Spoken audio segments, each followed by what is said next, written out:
人性嘅陌生啊，因為無家境那些，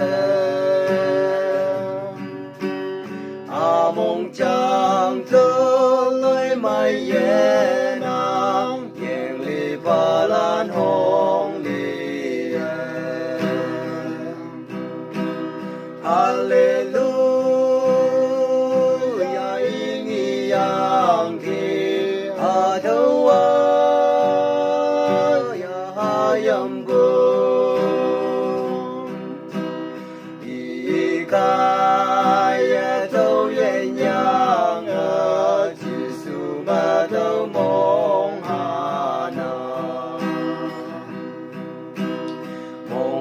Lạc ye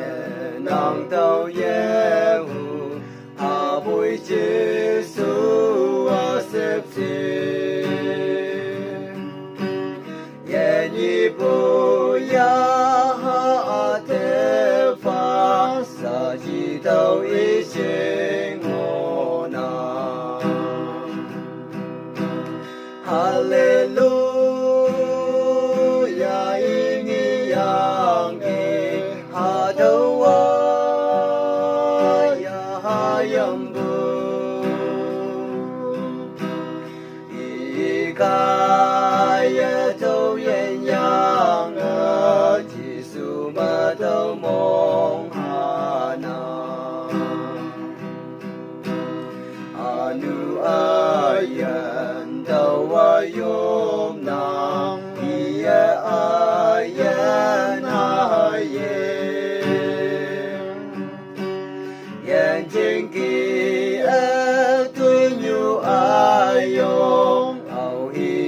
Nang i môi mà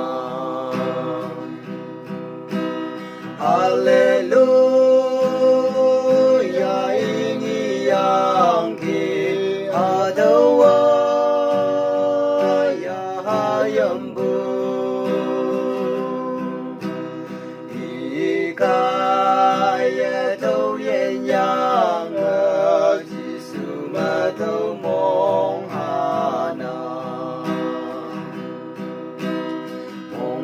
lối ye mây bé hang nè Giêsu nang thế nào sa bay cái mong mây ya ya hayang mong mây ngô đầu Hallelujah.